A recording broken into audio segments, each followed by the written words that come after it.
खबर दोपहर देख रहे हैं आप, आपके साथ मैं हूं शिप्रा झा। आरजेडी नेताओं को लालू प्रसाद यादव टिप्स दे रहे हैं। प्रशिक्षण शिविर में वर्चुअली जुड़े हैं लालू प्रसाद यादव। आपको वहां की सीधी तस्वीर दिखाते हैं जहां लालू प्रसाद यादव आज प्रशिक्षण शिविर में वर्चुअली जुड़े हुए हैं।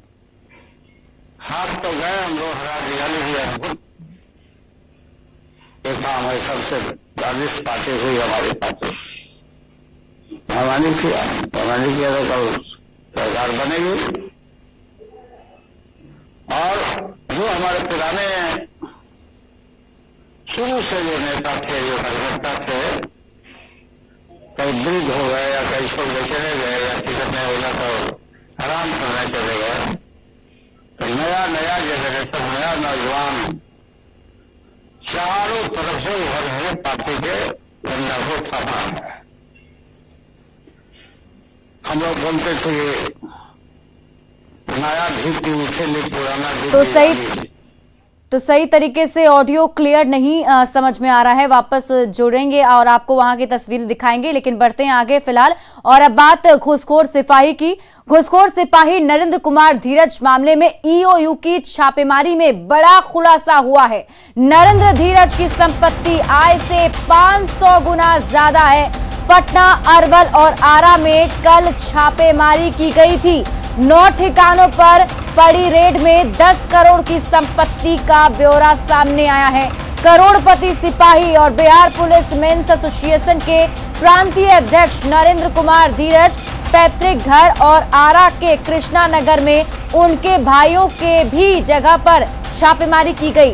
3 आलीशान मकान सहित आरा और नारायणपुर में 2 दुकानों पर मंगलवार को छापेमारी की गई थी आर्थिक अपराध इकाई की ओर से, जिसमें करोड़ों की काली संपत्ति अर्जित करने का खुलासा हुआ है। मंगलवार को पटना, अरवल और आरा सहित नरेंद्र कुमार के 9 ठिकानों से आर्थिक अपराध इकाई को तकरीबन 10 करोड़ की काली कमाई के सबूत मिले हैं, जो उनकी आय के 500 गुना से भी ज्यादा है। जानकारी के मुताबिक सिपाही नरेंद्र कुमार धीरज ने अपनी काली कमाई को कई जगहों पर निवेश कर रखा था और अपने भाइयों सहित कई रिश्तेदारों के नाम पर उसने संपत्तियां अर्जित की थी। इस करोड़पति सिपाही के कारनामों का खुलासा होने के बाद पुलिस महकमे में खलबली मच गई है। वहीं हर ओर इस करोड़पति सिपाही की लोगों के बीच चर्चा है। आरा से पूरी जानकारी दे रहे हैं हमारे संवाददाता हिमांशु प्रवीण। मंगलवार को बिहार पुलिस मेंस एसोसिएशन के प्रांतीय अध्यक्ष नरेंद्र कुमार उर्फ धीरज के घर आर्थिक अपराध की छापेमारी हुई थी, जिसके बाद उनकी जो गलत तरीके से अकूत संपत्ति जो उन्होंने अर्जित की थी उसका पता चला था। जो आय से अधिक संपत्ति का पूरा मामला था, जिसको लेकर आर्थिक अपराध की टीम ने यहाँ छापेमारी की थी। हम अभी उसी जगह मौजूद हैं। ये कृष्णा नगर मोहल्ला है, आरा शहर का नवादा थाना क्षेत्र इलाका है। ये नवादा थाना के इलाके का ये कृष्णा नगर मोहल्ला है। यहीं पर कल छापेमारी हुई आर्थिक अपराध की। इसके अलावा इस रोड में 2 और भी मकान हैं जो उनके भाई के बताए जा रहे हैं, वहाँ भी छापेमारी हुई है कल।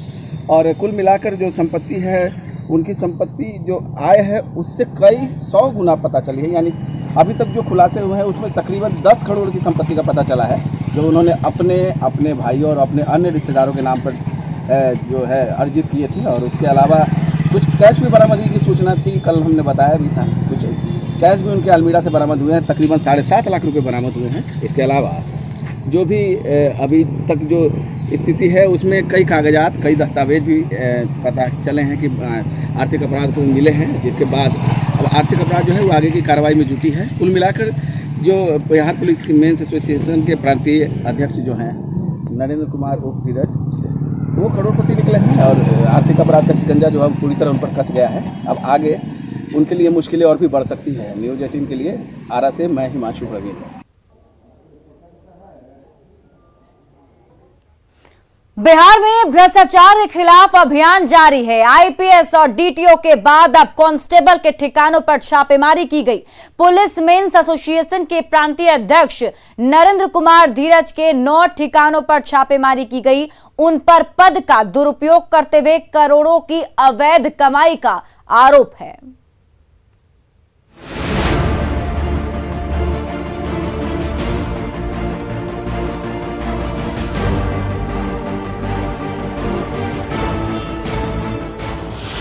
काली कमाई का करोड़पति सिपाही, सिपाही के 9 ठिकानों पर छापा। आरा से अरवल तक हड़कंप। बड़ी सी बिल्डिंग, बड़ा सा गेट, अंदर चल रही ईओयू की छापेमारी और गेट के बाहर खड़ी पुलिस। कल तक पटना के बेउर स्थित ये आलीशान मकान बिहार पुलिस मेंस एसोसिएशन के अध्यक्ष नरेंद्र कुमार धीरज के नाम से जाना जाता था, लेकिन आर्थिक अपराध इकाई की छापेमारी के बाद इस घर के मालिक की पहचान काली कमाई के करोड़पति सिपाही के रूप में होने लगी है। आय से अधिक संपत्ति का मामला है और इसी वजह से यहाँ ईओयू की टीम पहुंची है। शिकायत मिली थी कि आय से करोड़ों की संपत्ति जो है अर्जित किया है और ये संपत्ति जो नौकरी में रहते हुए वो नहीं कर सकता है और ये कहीं ना कहीं अवैध है, अवैध तरीके से कमाया हुआ राशि है। इसी की वजह से जो है एक शिकायत मिली थी, उसी शिकायत के बाद आर्थिक अपराध इकाई यहाँ पहुंची है और छापेमारी कर रही है। नरेंद्र कुमार धीरज के 1-2 नहीं बल्कि एक साथ 9 ठिकानों पर छापेमारी हुई। पटना के बेउर स्थित महावीर कॉलोनी के घर के अलावा भोजपुर जिले के सहार थाना के मुजफ्फरपुर गांव स्थित पैतृक आवास पर छापा पड़ा। अरवल के अरोमा होटल के सामने बने भाई के मकान पर भी छापा। आरा में भाई सुरेंद्र सिंह के कृष्णा नगर स्थित 4 मंजिला और 5 मंजिला मकान पर भी छापा पड़ा। आरा में भाई विजेंद्र कुमार विमल के कृष्णा नगर स्थित 5 मंजिला मकान पर छापा। आरा में ही भाई श्याम बिहारी सिंह के मॉल और आवासीय मकान पर छापा। आरा में भतीजा धर्मेंद्र कुमार के आशुतोष ट्रेडर्स के नाम की दुकान पर छापा पड़ा और आरा में ही भाई सुरेंद्र सिंह के नारायणपुर स्थित सीमेंट छड़ की दुकान और आवास पर भी छापेमारी की गई। आरोप है कि नरेंद्र कुमार धीरज ने जमीन और घर के साथ ही कई ट्रक भी खरीद रखे हैं। सोमवार को ही एक एफआईआर दर्ज की गई थी। कोर्ट से सर्च वारंट मिलने के बाद ईओयू ने उनके ठिकानों पर छापेमारी शुरू की। सोचिए जरा, क्या एक सिपाही के पास इतनी संपत्ति संभव है? और जब पुलिस वाले ही भ्रष्टाचारी बन जाएंगे तो भ्रष्टाचार पर लगाम कौन लगाएगा? दानापुर से अमरजीत के साथ ब्यूरो रिपोर्ट।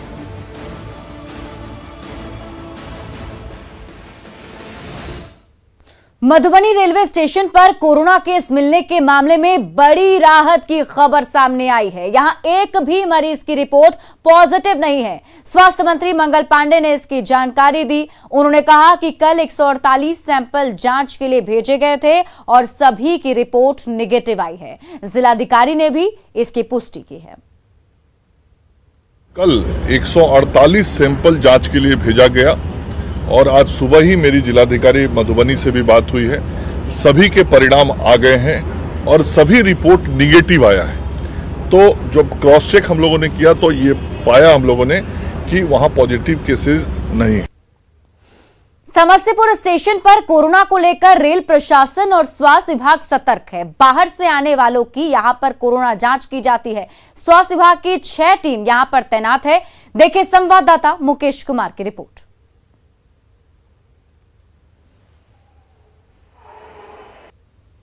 मधुबनी में कोविड-19 के अचानक बढ़े मामले के बाद एक बार फिर कोरोना लोगों को डराने लगी है और समस्तीपुर जंक्शन पर आने जाने वाले यात्रियों की जांच की बात करें तो यहाँ पर ये तस्वीर है समस्तीपुर रेलवे जंक्शन की, जहाँ पर लोगों की जांच की प्रक्रिया चल रही है। और यहाँ पर जो सबसे बड़ी समस्या आ रही है कि जो रेलवे स्टेशन का एंट्रेंस गेट है वहाँ पर किसी भी तरह की प्रशासनिक व्यवस्था नहीं है। जो लोग जो आते हैं या जाने वाले होते हैं उनके को ला करके यहाँ पर जांच कराई जाए। यहाँ पर स्टेशन पर 2 तरफ जांच की व्यवस्था जरूर की गई है, लेकिन 2 से अधिक प्रवेश और निकास द्वार होने के कारण कोविड टेस्ट में यहाँ पर लोगों को समस्या का सामना।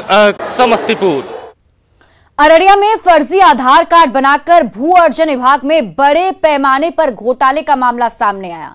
दरअसल कुरसा कांटा के बलचंदा में एक शख्स ने किसी और के जमीन का फर्जी दस्तावेज बनाकर भू अर्जन से भुगतान ले लिया है। मामला सामने आया तो डीएम के आदेश पर 3 लोगों पर एफआईआर दर्ज किया गया। अधिक जानकारी दे रहे हैं संवाददाता सतीश कुमार। आर्थिक अपराध के लिए बदनाम जिला का भूवर्जन विभाग जो है फिर से एक बार चर्चे में है। तस्वीर कुर्साकांटा प्रखंड के बलचंदा गांव की है। हम बता दें कि जिला भूवर्जन कार्यालय और जो भूमि माफिया होते हैं, इन बिचौलियों के बीच एक सौदेबाजी होती है, जिसके बाद जमीन जो अधिग्रहण किया गया उसका 1 करोड़ रुपए की राशि जो है फर्जी तरीके से, फर्जी आधार कार्ड बनाकर जो है एक शख्स उठा लेता है, जबकि जो भूस्वामी है ये लोग खुद दरअसल असल में भूस्वामी हैं और अब तक भूवर्जन विभाग के चक्कर काट रहे हैं। दरअसल पूरा क्या मामला है हम सीधे जानते हैं। क्या पूरा मामला है बताइए। भूवर्जन ऑफिस से जो है ना जाली कागजात में कोई लगा करके और आधार कार्ड फर्जी हमारी अम्मी के बना करके किसी और को दूसरे को मुआवजा दे दिया गया है। जबकि मुआवजा दिया 1,02,79,321 रुपये का, जबकि हम लोगों को अभी तक एक भी राशि नहीं मिला है।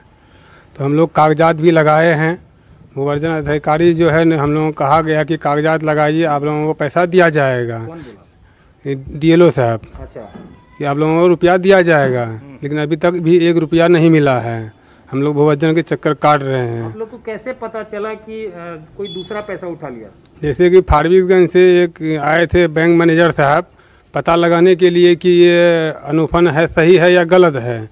तो जब यहाँ पर आए तो हम लोग उसको देखे तो नाम पता तो सब सही है, लेकिन फोटो उसमें गलत था। जो बिचौलिए हैं वो फर्जी आधार कार्ड और दस्तावेज बनाकर भूवर्जन विभाग की मिली भगत से यहाँ पर 1 करोड़ से अधिक रुपए का यहाँ पर बड़ा घोटाला सामने आया है।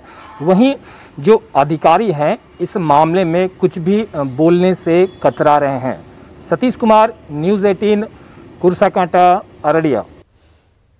अररिया के एसडीपीओ ने कहा कि एफआईआर दर्ज हुई है और जांच में कई बातें सामने आ रही हैं। जल्द ही बिचौलिए की गिरफ्तारी होगी। अभी तो प्राथमिकी दर्ज की गई है, भूवर्जन कार्यालय के द्वारा आया है। उसमें लिखा गया है कि बीबी अनफुन उर्फ अल्फुन जो है उसको मुआवजे की राशि मिलना था और इसने अनफुन के जगह पे दूसरी औरत जो है अनफुन बनकर आधार कार्ड बनवाकर बैंक में खाता खुलवाकर और राशि को प्राप्त किया है, राशि को फिक्स भी किया है। और इसमें अन्य लोग भी फर्जीवाड़ा में शामिल हैं, जिसमें शहाबुद्दीन है और शब्बीर है और एक जैन मोबाइल दुकान है जिसमें कि ये ट्रांसफ़र हुआ था। ये 3-4 बिंदु अभी अनुसंधान के क्रम में आ रहे हैं।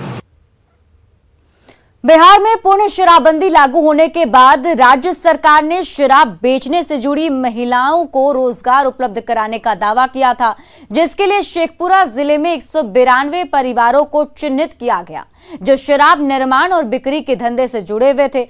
इन परिवारों को रोजगार उपलब्ध कराने के लिए जीविका की जिम्मेवारी दी गई। इसके लिए स्वयं सहायता समूह भी बनाया गया, लेकिन आज तक इन लोगों को रोजगार नहीं मिल सका। जमीनी हकीकत को जाना संवाददाता अजित कुमार ने। राज्य सरकार द्वारा पूर्ण शराबबंदी पूरे राज्य में लागू किया गया और जो शराब से जुड़े हुए महिलाएं अथवा पुरुष था उसको रोजगार सृजन की बात की गई। शेखपुरा में जीविका द्वारा रोजगार सृजन की बात कही गई। मैं आपको दिखाना चाहता हूँ कि पूर्व की स्थिति है कि महिलाएं ताड़ी अथवा शराब बेच रही है। दूसरा, जब इसको शराब से मुक्त कराया गया, जिसका क्षमता वर्धन किया गया और ये आप दिख रहे हैं कि एसएचजी ग्रुप बनाया गया, स्वयं सहायता समूह बनाया गया महिलाओं का, ताकि उस रोजगार से हटकर दूसरा रोजगार सृजन किया जाए। दूसरी तरफ ये दिखाया गया है कि जो महिला कल दिन तक शराब बेचने का काम करती थी वो महिला रोजगार कर रही है। ये सारा जीविका के जो गाइडलाइन है उस पर दिखाई दे रहा है। यहाँ तस्वीर भी दिखाई दे रहे हैं, लेकिन ज़मीनी हकीकत अलग है। जब ज़मीनी हकीकत की ग्राउंड रिपोर्टिंग मैंने की तो निश्चित रूप से जो सरकार की योजना थी वो गांव तक नहीं पहुंचा। शराब बेचने वाली महिलाएं आज भी भूखमरी की स्थिति में है, कोई रोजगार सृजन नहीं हो सका है। गांव की महिलाएं आज भी शराब बेचने को मजबूर हो रहे हैं ये स्थिति में। अब अगर सरकार पूरी शराबबंदी लागू करना चाहती है सचमुच में जमीनी स्तर पर, तो रोजगार सृजन की जो बात कही गई है, इन महिलाओं को रोजगार भी देना होगा, तभी इनके आर्थिक स्थिति में सुधार हो पाएगा।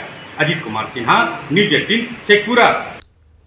शराब के धंधे से मुक्त कराए गए लोगों की मांग है कि उन्हें रोजगार मिले।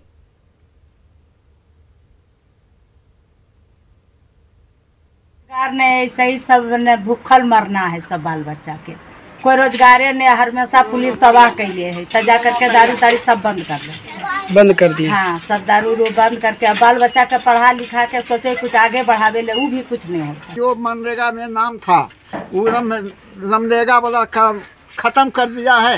कुम्हरटोली में काम चलता है मनरेगा वाला, उसी पैसा उठाता है, हम लोग के एक पैसा के अधिकार नहीं। और इसी बीच समस्तीपुर से बड़ी खबर सामने आ रही है। पत्रकार विकास रंजन हत्याकांड में फैसला आ गया है। हत्या दोषियों को आजीवन कारावास की सजा सुनाई गई है। 14 दोषियों को आजीवन कारावास की सजा दी गई है। 13 साल बाद रोसड़ा कोर्ट का यह फैसला सामने आया है। आपको बता दें कि एलजेपी रोसड़ा प्रखंड अध्यक्ष सहित 14 लोग इसमें दोषी करार दिए गए थे। 25 नवंबर 2008 को पत्रकार विकास की हत्या की गई थी, जिसके बाद 13 साल बाद ये फैसला सुनाया गया है। हत्या के दोषियों को आजीवन कारावास की सजा दी गई है। इसमें 14 दोषी बनाए गए थे, जिन्हें आजीवन कारावास की सजा दी गई। 13 साल बाद रोसड़ा कोर्ट का यह फैसला सामने आया है।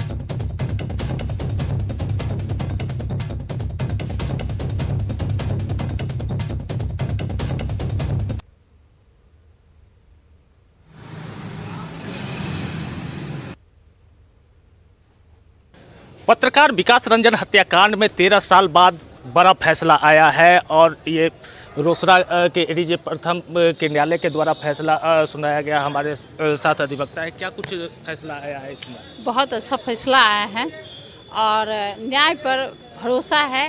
पूरे अनुमंडल नहीं, इसको अगर कहा जाए तो पूरे जिला में इससे हर्ष होगा और हत्याएं रुकेगी। किसी भी प्रकार का कोई नहीं। हाकिम न्यायालय पर सबको भरोसा था और वह भरोसा खरा उतरा गया। जैसा था वैसा ही दिया गया है। इसलिए इस न्याय पर पूरे जिला में सभी को भरोसा हो गया। जो हत्या करने के बाद वह नहीं ये कोई बचे। न्यायालय के द्वारा जो फैसला सुनाया गया वो किन किन बिंदुओं पर, किन किन धाराओं में क्या फैसला आया है? उसमें 302 और हत्या हुई थी। 120 भी उनके परिवार के लोग षड्यंत्र रचे थे, जो जिसमें 9 व्यक्ति थे। ये षड्यंत्र रच करके और उनकी बड़े पुत्र को हत्या कर दिया गया था हिंदुस्तान मेडिकल पर। और ज़मीन के विवाद में ही इनका हत्या हुई और मार्केटिंग के लिए भी हत्या हुई थी। राजनीतिक तौर पर यह हत्या हुई है। इस हत्या में जो न्याय मिला भरोसा है। और कहा जाए तो ये पत्रकार की हत्या तो होती है लेकिन न्याय नहीं मिलता है। और कमिश्नरी की बात हम कह सकते हैं कि यहाँ कमिश्नरी पर भी पूरे कमिश्नरी पर भरोसा, न्याय पर भरोसा करेंगे कि इस हत्या को जो है अब दोबारा ऐसी हत्या पत्रकार का ना हो और किसी का भी नहीं हो। तो रोसड़ा न्यायालय के द्वारा फैसला सुना दिया गया है पत्रकार विकास रंजन हत्याकांड में। और ये तस्वीर है जहां पे एडीजे प्रथम के न्यायालय के द्वारा फैसला सुनाया गया। और इसमें सबसे बड़ी बात जो है सो लोजपा के रोसड़ा के प्रखंड अध्यक्ष स्वयंवर यादव हैं, उनको भी आजीवन कारावास की सजा सुनाई गई है। साथ ही सभी 14 आरोपियों को जो न्यायालय के द्वारा दोषी करार दिए गए थे उन सभी को आजीवन कारावास की सजा सुनाई गई है। तो केश कुमार, न्यूज 18 नेटवर्क, समस्तीपुर। बिहार के जंगल और जू गुजरात के शेरों का ठिकाना बनने जा रहे हैं। एक्सचेंज प्रोग्राम के तहत गैंडे के बदले बिहार को गुजरात से 6 बब्बर शेरों का अनूठा तोहफा मिला है।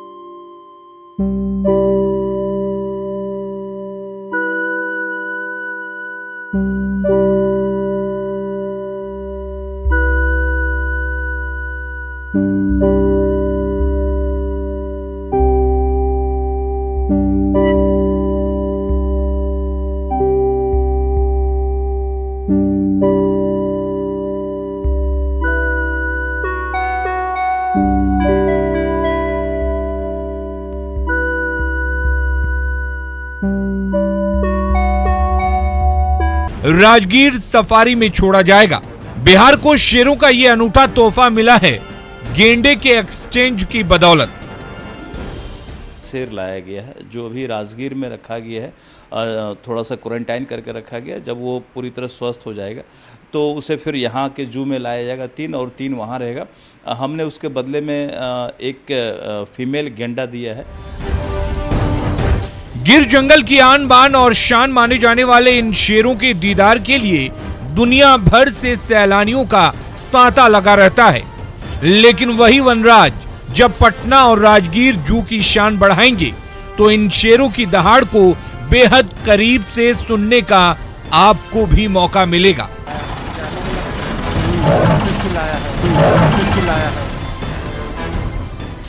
शेर ही क्यों, आने वाले समय में कई और दुर्लभ जीव जंतु भी जल्द ही बिहार के जंगलों में बसेरा बनाने जा रहे हैं। देखिए कई तरह के डील्स चल रहे हैं जो अभी फाइनल नहीं हुआ है। ग्रीन पाइथन आना है, एनाकोंडा आना है और उसके बाद जो गेंडा है डबल हॉर्न 2 सींग वाला जिसका ऊपर नीचे सींग होता है, उसका डील फाइनल हो गया था, बट कोरोना की वजह से वो रुका हुआ है।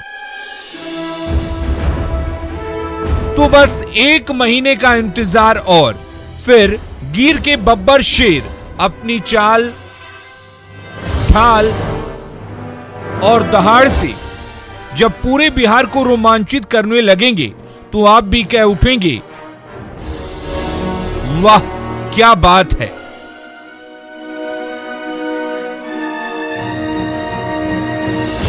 आनंद अमृतराज, न्यूज़ 18 पटना।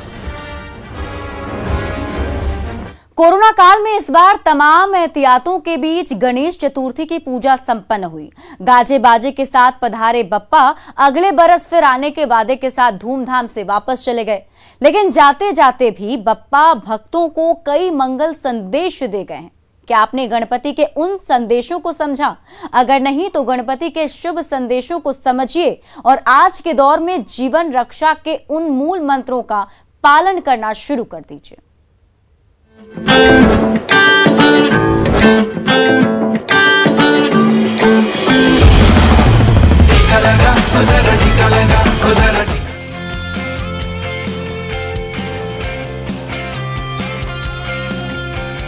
कोरोना के खतरों के बीच इस बार गणेश चतुर्थी की पूजा बेहद खास रही।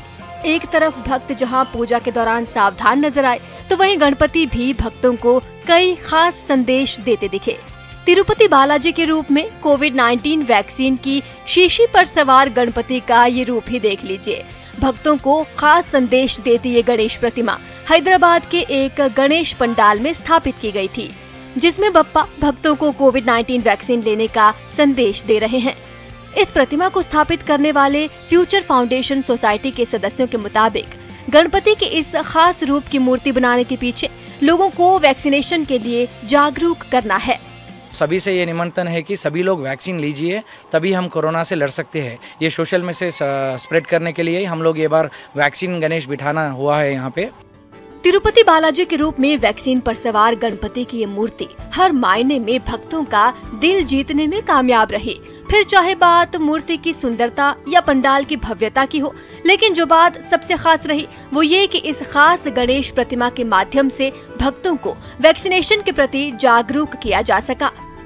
एक बात ध्यान में रखिए, कोरोना को हटाना है तो दूरी बनाए रखिए, मास्क पहने रखिए और हाथों को सैनिटाइज करते रहिए, तभी हमारे भारत से कोरोना बाहर जाएगा। सभी लोग टीका कराइए, टीकाकरण बहुत ज़रूरी है।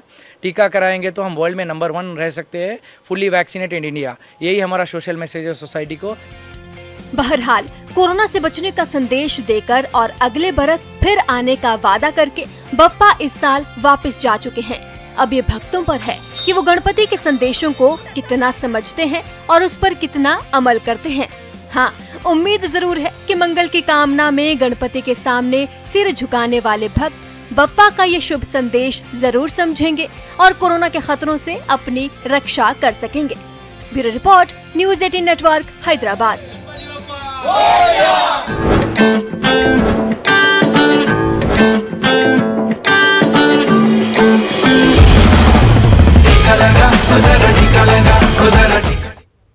और फिलहाल इस बुलेटिन में अभी के लिए बस इतना ही, लेकिन न्यूज़ 18 बिहार झारखंड पर खबरों का सिलसिला लगातार जारी है।